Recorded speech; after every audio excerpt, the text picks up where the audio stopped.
Hello everyone, welcome back to my YouTube channel. कैसे आप सभी लोग? आई होप आप लोग बहुत ही अच्छे होंगे। आज का हमारा सेशन में रहने वाला है जो कि एएनएम एग्ज़ाम के लिए मोस्ट इम्पोर्टेंट है, जो कि यहाँ पे आप लोग को फर्स्ट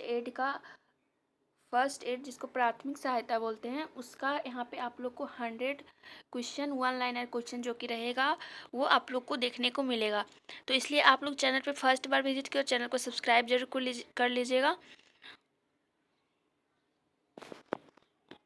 मोस्ट इम्पोर्टेंट होने वाला है ये सेशन, तो आप लोग लास्ट तक बने रहिएगा। चलिए हम लोग सेशन स्टार्ट करते हैं और फर्स्ट क्वेश्चन देखते हैं। दिया गया फर्स्ट एड का मुख्य उद्देश्य क्या है? फर्स्ट एड जो प्रोवाइड करते हैं फर्स्ट एड, तो उसका मुख्य उद्देश्य होता है कि मतलब जीवन को बचाना और जो भी कॉम्प्लिकेशन वगैरह है उसको कम करना, उसको रोकना। तो फर्स्ट एड का मुख्य उद्देश्य यही होता है, जीवन को बचाना, उसके कॉम्प्लिकेशन वगैरह है उसको कम करना। आगे है फ्रैक्चर। फ्रैक्चर मतलब क्या होता है? हड्डी टूटने में सबसे पहले क्या करना चाहिए? तो अगर फ्रैक्चर का कंडीशन हो रहा है तो फ्रैक्चर के कंडीशन जो अंग टूटा है उसको सबसे पहले क्या है? स्थिर रखना है उसको, मतलब हिलाना डुलाना नहीं है, स्थिर रखना है उसको। प्रभावित अंग को क्या करना है? स्थिर करना है। आगे है नोज ब्लीडिंग। नाक से खून पर क्या करना चाहिए? नाक से अगर ब्लीडिंग हो रहा है तो उसको क्या बोलते हैं? इपिस्टैक्सिस। क्या बोलते हैं? इपिस्टैक्सिस। तो इपिस्टैक्सिस है का कंडीशन हुआ है, नाक से अगर ब्लड निकल रहा है तो उस कंडीशन में क्या है? सिर को आगे झुकाना है और नाक को प्रेस करना है। आगे है बर्न इंजुरी, मतलब जलने पर पहला कदम क्या करें? ठंडे पानी में रखना है। कितना रखना है? अगर ज़्यादा जला है तो 10 से 20 मिनट तक ठंडे पानी में रखना है। आगे हम लोग देख लेते हैं स्नेक बाइट। सांप काटने पे क्या नहीं करना चाहिए? तो टूर्निकेट जो होता है, टूर्निकेट वो नहीं लगाना चाहिए। आगे है इलेक्ट्रिक शॉक में सबसे पहले क्या करेंगे? तो इलेक्ट्रिक शॉक अगर लग रहा है तो सबसे पहले क्या है? बिजली सप्लाई को बंद करना। आगे हीट स्ट्रोक पेशेंट को क्या देना चाहिए? हीट स्ट्रोक बोला है तो उस कंडीशन में क्या? ठंडी जगह पर रखना और पानी पिलाना। सीपीआर मतलब चेस्ट कॉम्प्रेशन, कार्डियोपल्मोनरी रिससिटेशन। और इसमें चेस्ट कॉम्प्रेशन और ब्रीदिंग का अनुपात क्या होता है? तो ये कितना होता है? 3:2। ब्लीडिंग रोकने की सबसे अच्छी विधि क्या है? तो डायरेक्ट प्रेशर।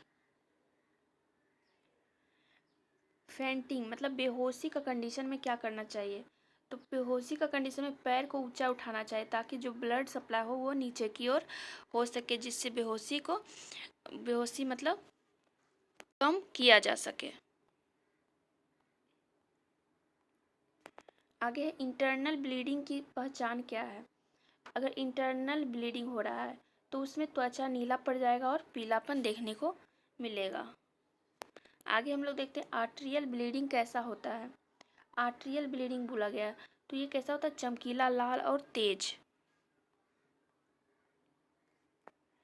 वेनस ब्लीडिंग कैसा होता है? गाढ़ा, धीरे धीरे बहना। नोज ब्लीडिंग पेशेंट को कैसे बैठना चाहिए? तो बैठाकर सिर आगे की ओर झुकाना चाहिए और प्रेस करना चाहिए। आगे है फर्स्ट एड किट में ब्लीडिंग कंट्रोल के लिए क्या आवश्यक है?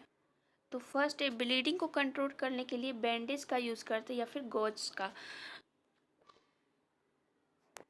शॉक का मुख्य लक्षण क्या है? ठंडी त्वचा, तेज नाड़ी और पीलापन। आगे है शॉक पेशेंट को कैसे लिटाना चाहिए? तो शॉक पेशेंट है तो उसका पैर ऊंचा और सिर नीचे रहना चाहिए। ब्लीडिंग को रोकने के लिए सबसे पहले कौन सा तरीका अपनाएंगे? तो डायरेक्ट प्रेशर डालना है उस पर, ब्लीडिंग वाले स्थान पे क्या करना है? Direct pressure. आगे है इपिस्टैक्सिस। नाक से खून में क्या करना चाहिए? सिर आगे झुकाकर नाक को प्रेस करना चाहिए। तो ये जो सेशन होने वाला बहुत इंपॉर्टेंट होने वाला है, तो आप लोग प्लीज़ लास्ट तक बने रहिएगा। बहुत ही मोस्ट इम्पोर्टेंट यहाँ पे आपको फर्स्ट एड के सारे क्वेश्चन जो है जितने भी है वो देखने को मिल जाएंगे। तो हम लोग यहाँ पे 20 नंबर का क्वेश्चन देख लेते हैं। एक्सटर्नल ब्लीडिंग रोकने का बेस्ट तरीका क्या है? तो प्रेशर बैंडेज। स्प्रेन में कौन सा हिस्सा प्रभावित होता है? स्प्रेन मतलब मोच, लिगामेंट। फ्रैक्चर की पहचान क्या है? फ्रैक्चर हुआ है तो उसमें दर्द, सूजन, अंग का आकार बिगड़ जाएगा, ये सब कंडीशन जो है वो देखने को मिलेगा किसमें? फ्रैक्चर में। आगे हम लोग देखते हैं सिंपल फ्रैक्चर में क्या होता है। सिंपल फ्रैक्चर, सिंपल फ्रैक्चर मतलब इसमें जो फ्रैक्चर होता है वो क्लोज होता है, मतलब बाहर की फ्रैक्चर नहीं दिखाई देता, क्लोज होता है। तो इसमें जो हड्डी होती है वो अंदर टूटी रहती है, बाहर नहीं निकलती। आगे हम लोग देखेंगे कंपाउंड फ्रैक्चर। कंपाउंड मतलब यौगिक क्या है? तो इसमें हड्डी का त्वचा जो है चीरकर बाहर निकल आती है। क्या होती है? त्वचा जो बाहर वो चीरकर निकल कर आ जाती है। डिसलोकेशन का अर्थ क्या है? जोड़ का अपनी जगह से खिसकना, मतलब डिसलोकेशन मतलब अपना जो सीमित स्थान पे उस स्थान मतलब चेंज होना ना, डिसलोकेशन कहते हैं उसको। आगे है फ्रैक्चर पेशेंट को हॉस्पिटल ले जाते समय क्या करना चाहिए? तो क्या करना चाहिए? इम्बोलाइजेशन, स्थिर करना चाहिए। स्प्रेन में फर्स्ट एड क्या है? तो स्प्रेन में राइस, आप लोग सुने होंगे राइस, राइस से इसका ट्रीटमेंट किया जाता है स्प्रेन का। आर से क्या होता है? Rest, ice, compression, elevation. Next है हड्डी टूटने पर तुरंत क्या नहीं करना चाहिए? हड्डी को जोड़ने की कोशिश। कोलर बोन फ्रैक्चर में कौन सी पट्टी बांधी जाती है? इसमें figure of 8 bandage, 8 bandage. Foramen fracture में, फोर आर्म फ्रैक्चर में ट्रांसपोर्ट स्प्लिंट कौन सी होती है? तो इसमें वुडन स्प्लिंट या फिर बैम्बू स्प्लिंट। यहाँ पे हम लोग वर्न और इंजरीज का जो क्वेश्चन होगा उसको देखेंगे। इसमें 31 में दिया गया माइनर बर्न में सबसे अच्छा उपचार क्या है? इसमें ठंडा पानी डालना, माइनर बर्न है तो। अगर सीवियर बर्न है, सीवियर बर्न कब होता है? 3 डिग्री का अगर बर्न होगा तो उसको क्या बोलेंगे? Severe burn. तो इसमें मृत्यु का कारण क्या है? शॉक और इन्फेक्शन। बर्न एरिया का असेसमेंट कैसे करते हैं? Rule of 9। केमिकल बर्न में क्या करना चाहिए? ठंडे पानी से धोना चाहिए। इलेक्ट्रिकल बर्न में पहला कदम क्या होगा? करंट सप्लाई बंद करना। सुपरफिशियल बर्न की पहचान क्या है? केवल लालिमा और दर्द। डीप बर्न की पहचान, इसमें छाले, काला पड़ना, सेंसेशन कम होना। नेक्स्ट है बर्न वाउंड पर क्या नहीं करना चाहिए? तो टूथपेस्ट, तेल, हल्दी ये सब नहीं लगाना चाहिए। ओके, आगे हम लोग देखते हैं स्कॉल्ड बर्न किससे होता है? स्कॉल्ड बर्न ये गर्म पानी या फिर तरल पदार्थ से होता है। आगे हम लोग देखने वाले फर्स्ट एड किट में बर्न ड्रेसिंग के लिए क्या होना चाहिए? Sterile gauze, poisoning and bites. यहाँ पे हम लोग इसका क्वेश्चन देखेंगे 41 से। यहाँ पे दिया है फूड पॉइजनिंग का मुख्य लक्षण क्या है? फूड अगर पॉइजनिंग हुआ तो उल्टी और दस्त का कंडीशन देखने को मिल सकता है। आगे एसिड पॉइजनिंग में क्या नहीं करना चाहिए? तो उल्टी कराना। क्या नहीं करना चाहिए? उल्टी कराना। आगे है एल्कली पॉइजनिंग में क्या नहीं करना चाहिए? उल्टी कराना। अल्कोहल पॉइजनिंग पेशेंट को किस पोजीशन में रखना चाहिए? तो लेफ्ट लेटरल पोजीशन में। आगे स्नेक बाइट में फर्स्ट एड, बाइट साइट को इम्बोलाइज करना। स्नेक बाइट में फर्स्ट एड क्या है? क्या देंगे? मतलब स्नेक बाइट है, मतलब सांप के द्वारा काटा गया है, तो उस कंडीशन में पेशेंट को फर्स्ट एड में क्या देंगे? तो बाइट जो साइट है उसमें इम्बोलाइज करना और पेशेंट को क्लेम रखना। आगे स्नेक बाइट में क्या नहीं करेंगे? टूर्निकेट, टाइट लगाना, ये सब कंडीशन नहीं करना चाहिए। आगे डॉग बाइट में फर्स्ट एड क्या देंगे? तो साबुन और पानी से घाव को धोना, एंटी रेबीज वैक्सीन लगवाना। पॉइजनिंग पेशेंट का सबसे पहला कदम क्या है? तो पॉइजनिंग पेशेंट है उसका पहला कदम क्या होगा, एयरवे, ब्रीदिंग, सर्कुलेशन चेक करना।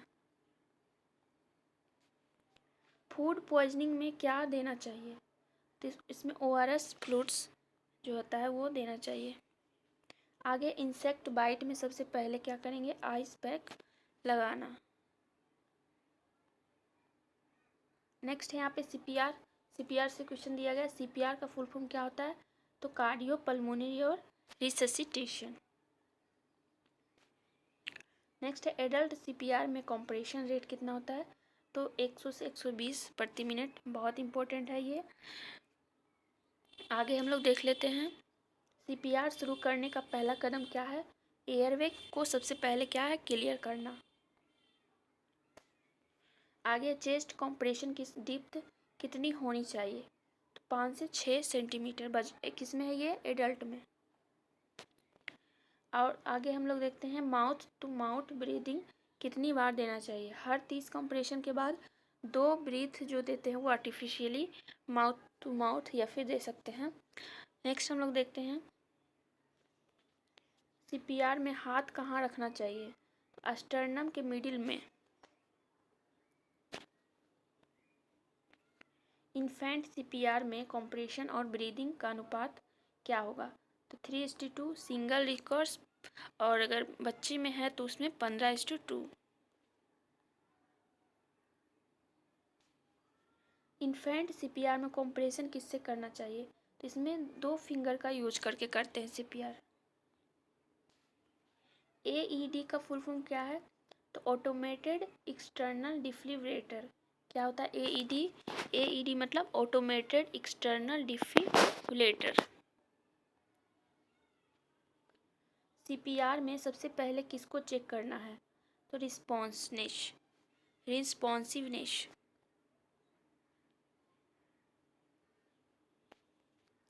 शोक का मुख्य कारण क्या है, इसमें ब्लड लॉस, सर्कुलेटरी फेलर। शोक में स्किन कैसी होती है, ठंडी और पीलापन। नेक्स्ट क्वेश्चन हम लोग देखेंगे, शोक पेशेंट को कैसे रखना चाहिए, पैर ऊपर सिर नीचे, ताकि अच्छे से ब्लीडिंग मतलब ब्लड का सर्कुलेशन हो सके। आगे है फैंटलिंग में फर्स्ट एड क्या है, पैर को ऊंचा करना।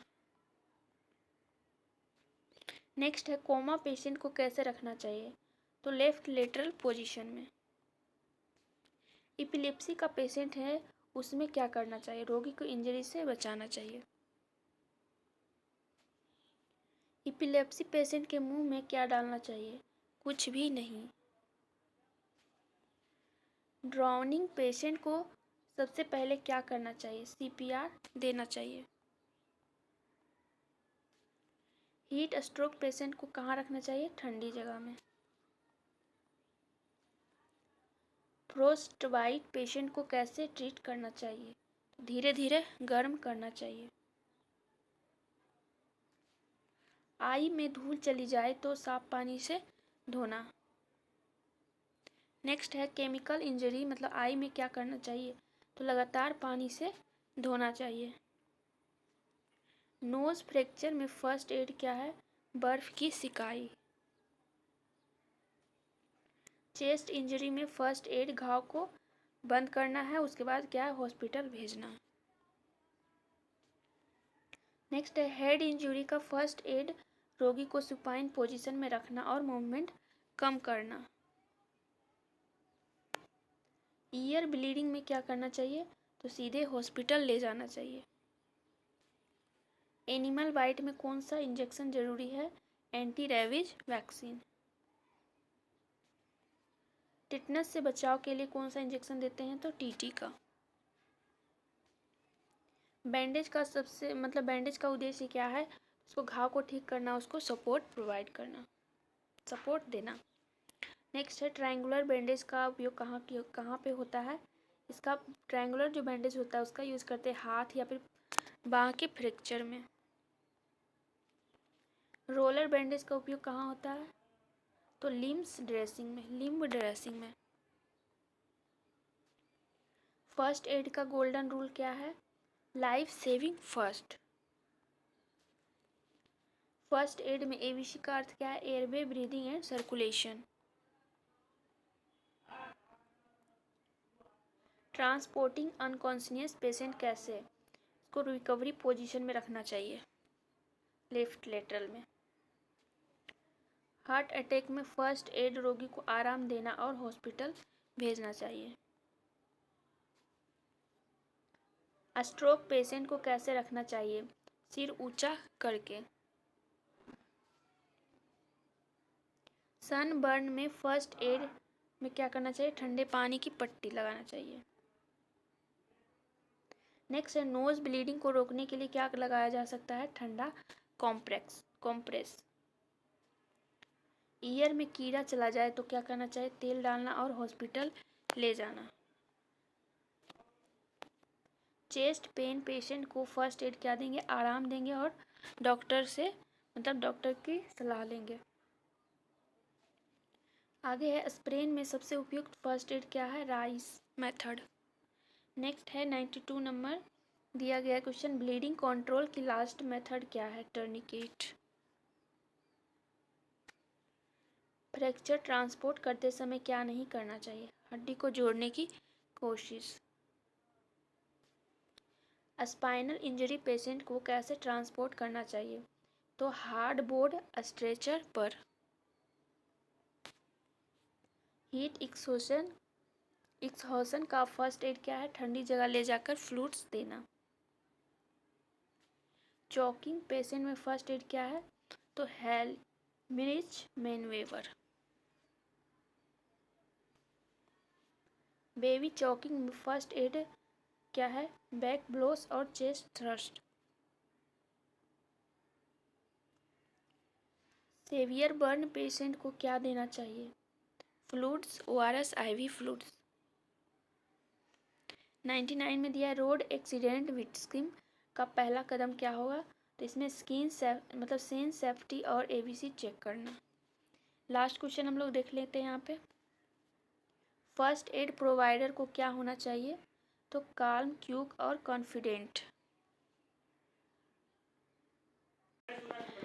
तो फ्रेंड्स आज का सेशन कैसा लगा आप लोगों को, अगर क्वेश्चन से रिलेटेड कोई भी डाउट हो आप लोग का तो आप लोग कमेंट बॉक्स में कमेंट कर सकते हैं, और अगला वीडियो में इसी से रिलेटेड यहाँ पे फर्स्ट एड का MCQ क्वेश्चन का लेकर के आऊँगी। अगर आप लोग चैनल पे फर्स्ट बार विजिट किए तो चैनल को सब्सक्राइब जरूर कीजिएगा। आई होप आप लोग को ये सेशन अच्छा लगा होगा। Thanks for watching.